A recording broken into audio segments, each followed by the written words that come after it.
Good day! This video is about receiving an email promising extra inches. What do you do when you get such an email? Move it to your spam? No! You go and mail back that you want to gain those extra inches. And this is why you see me breaking down my EdgeHD 8-inch.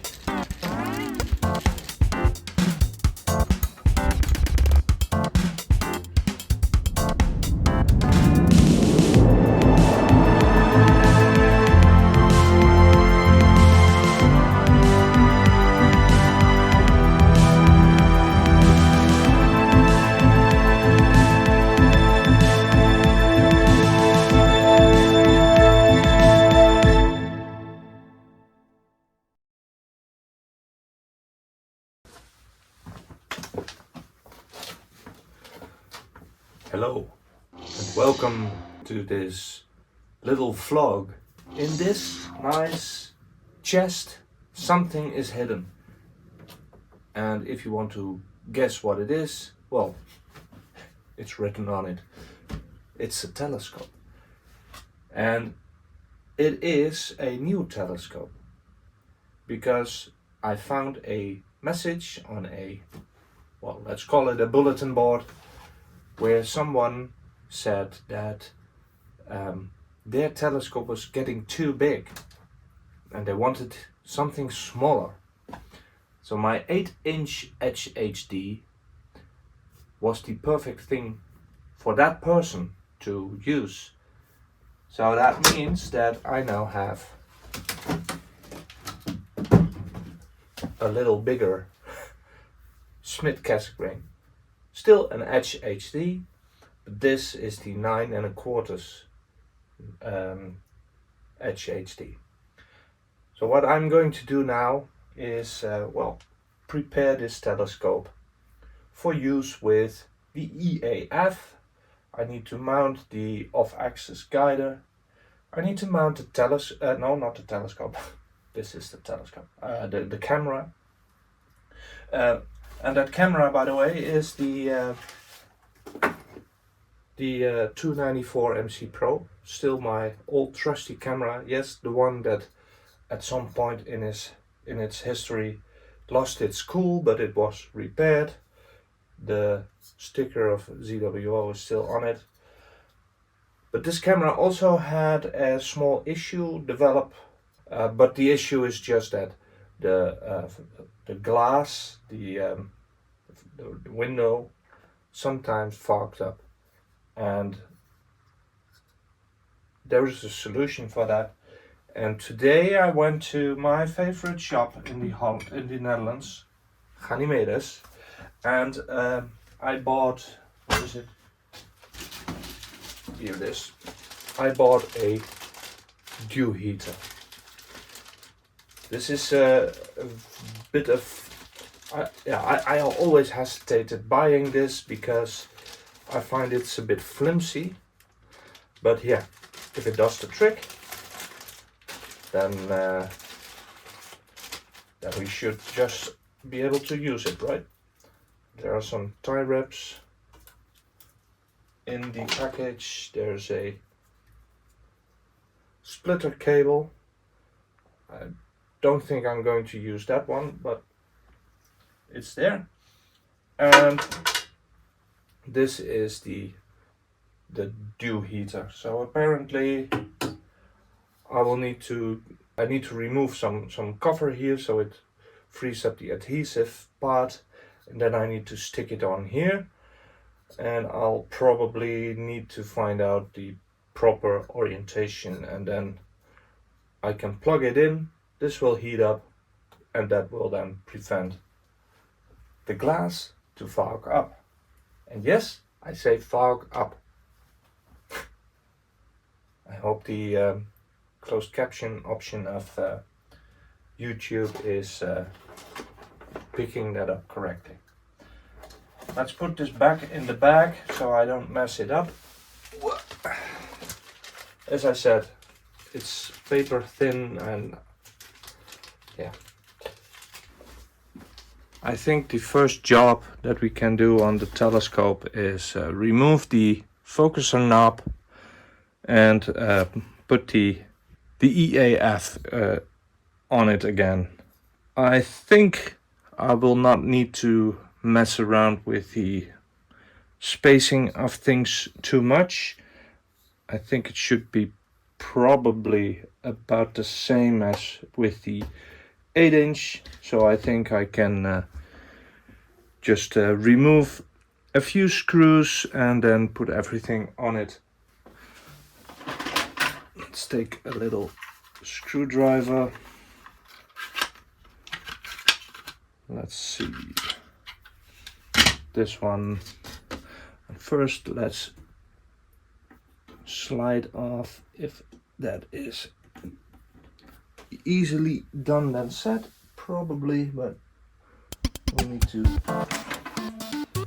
take it off anyway. Let's see.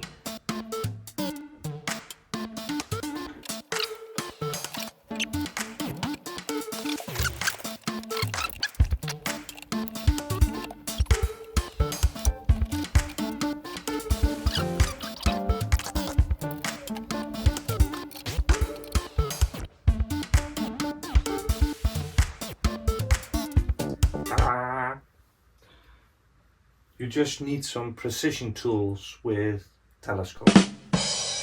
Okay, finally. Okay, so the knob is off. Let's remove those two screws again,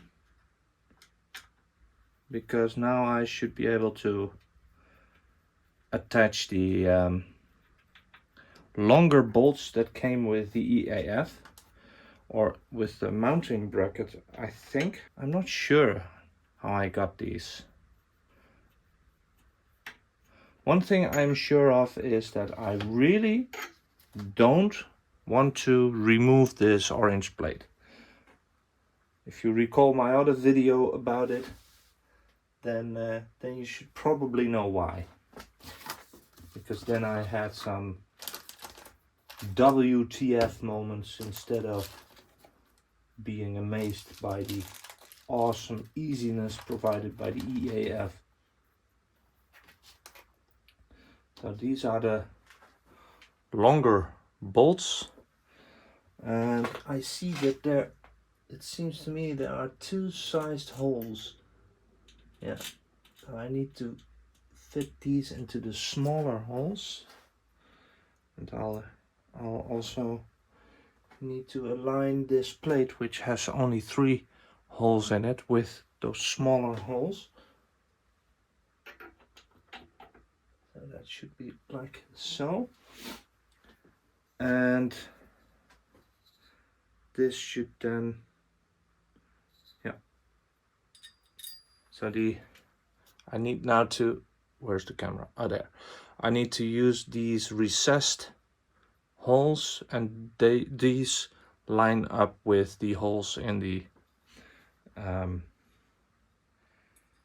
orange plate.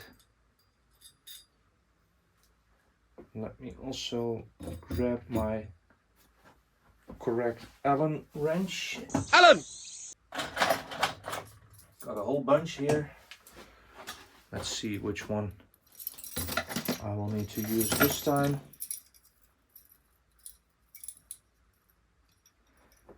Let me check. No, too small.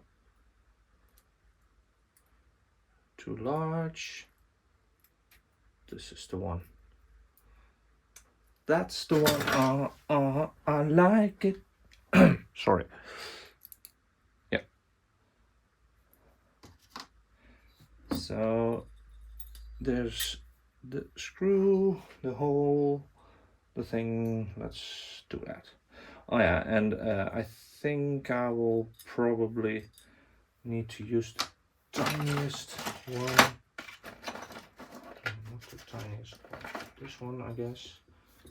Yeah, let's first remove the motor from this part,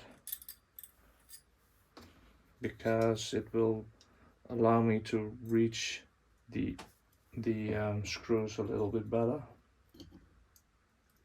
There we go. the motor is off and the plate can go on like so, and we'll put this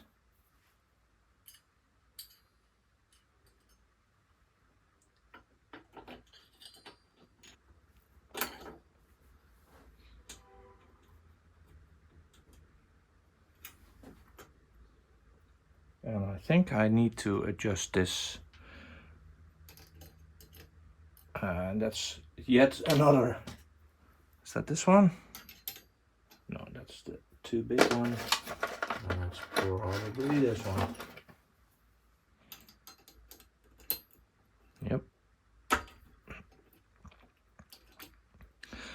Okay.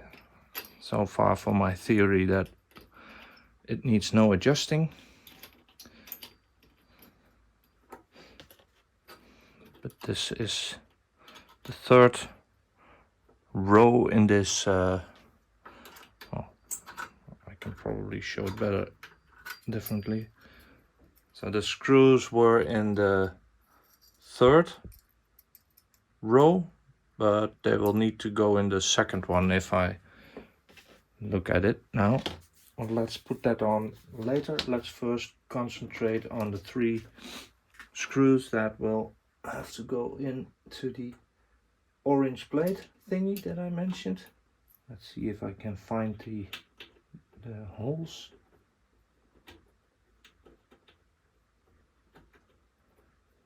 I guess I did. 1 and 2, and the third one.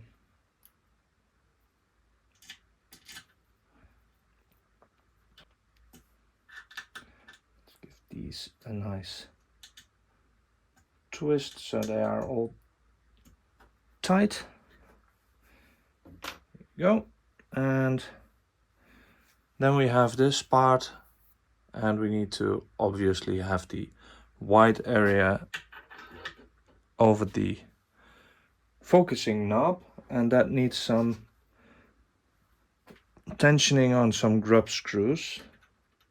And you want to make sure, I probably pointed that out in the other video as well, that you don't want to have this touching the bracket too much, otherwise when turning it will run into the bracket and it will mess up the focusing.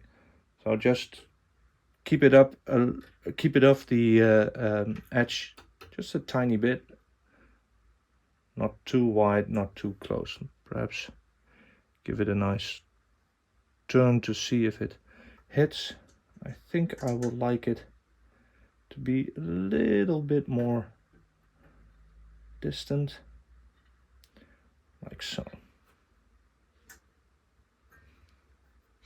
There are multiple grub screws on it. Let's make sure that this grabs on nicely.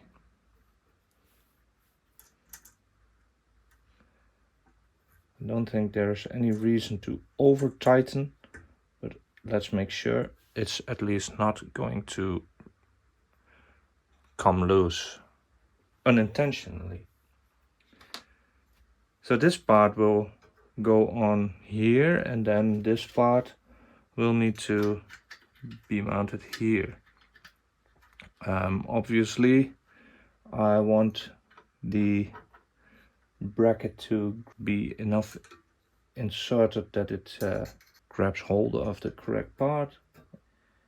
It should be grab screwed there.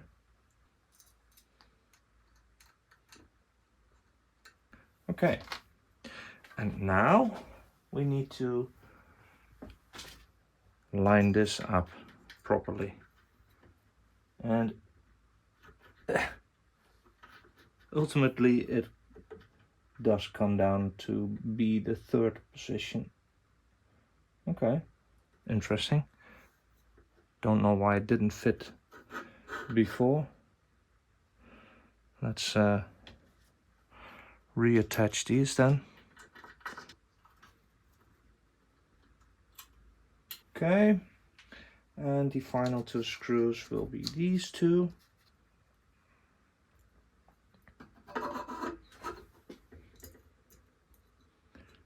make sure we don't drop them.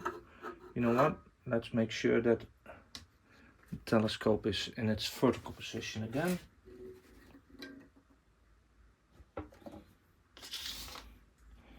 Because that way I just can't drop them, or at least I would not be having to worry about it too much, as gravity will help me. Doesn't do that always, but when it does, make use of it.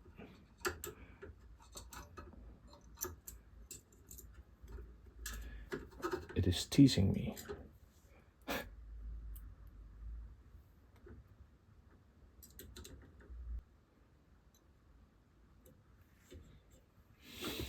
And the final screw.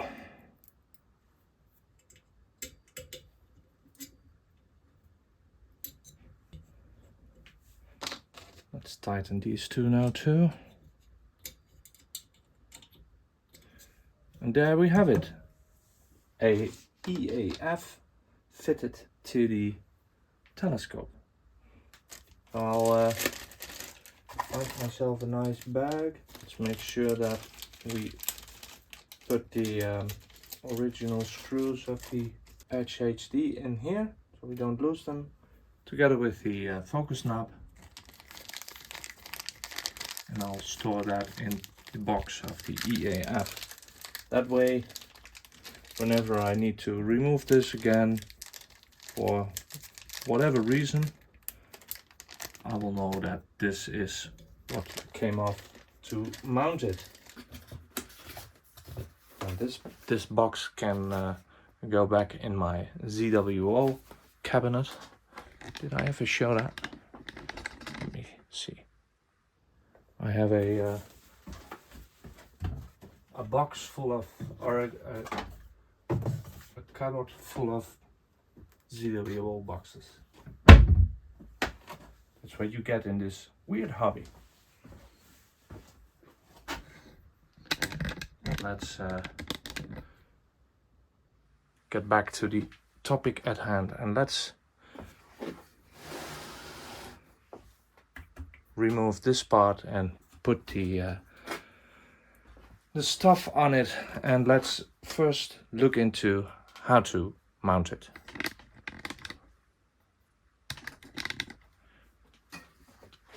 Let's clean up my mess here first. I will not need the screwdrivers again, at least not for the OAG of axis guide part.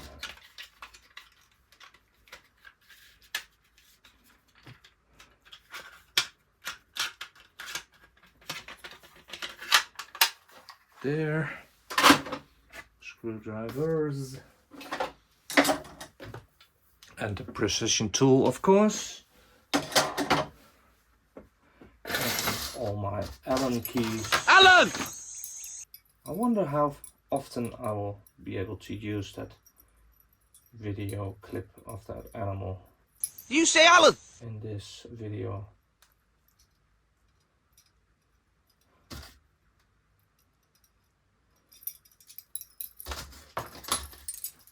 So,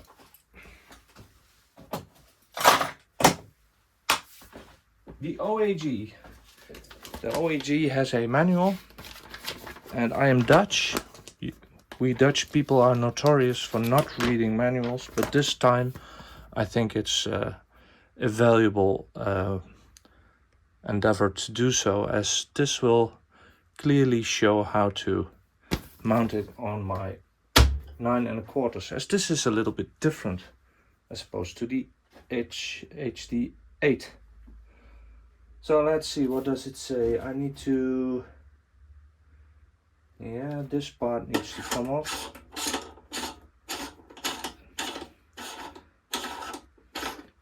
I think everybody who's into photography has these parts tucked in a box somewhere, as will I.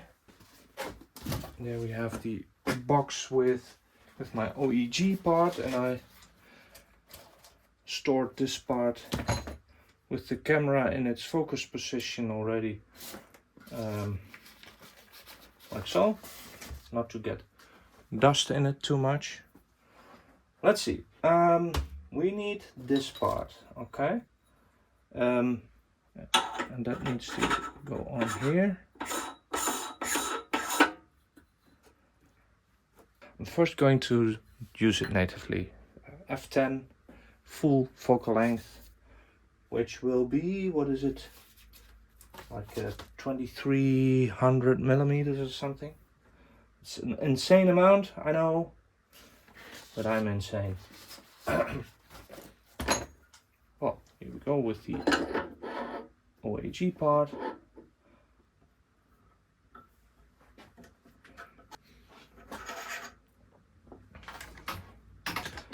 Let me put it like so you can see what I'm doing.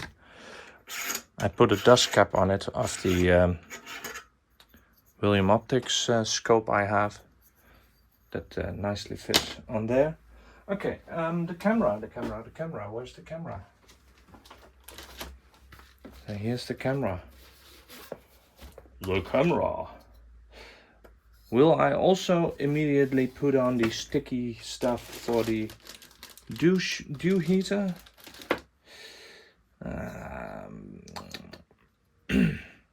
No, I'm not going to do that now.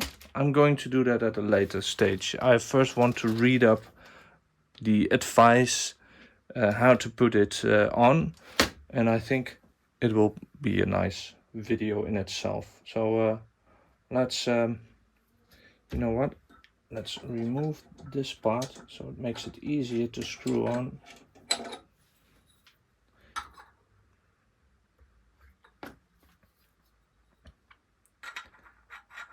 Why doesn't it fit?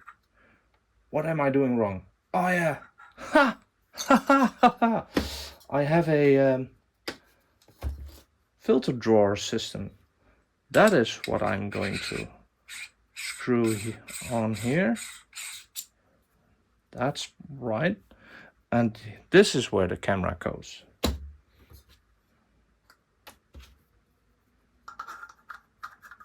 Yep.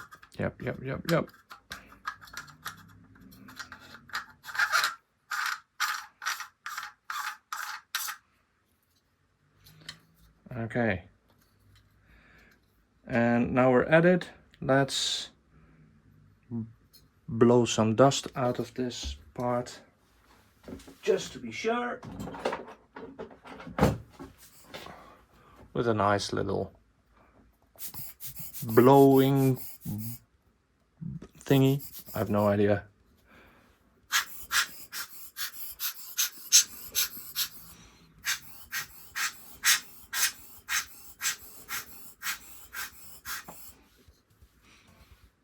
Is it clean?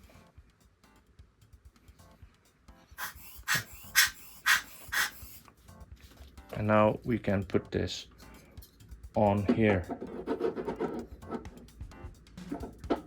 There we go. And the black dot needs to align with the camera. That's the easy part. So, there we go.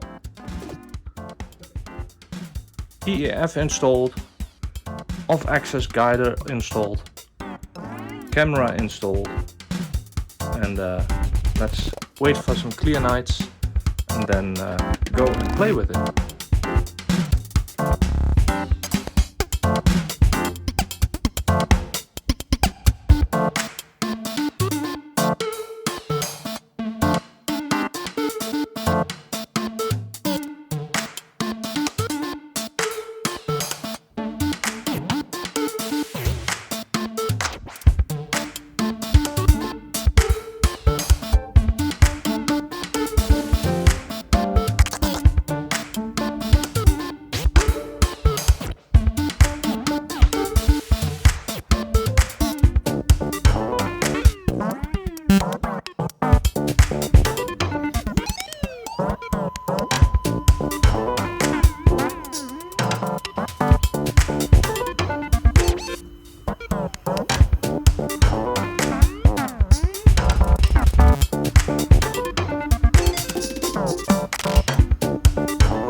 bye.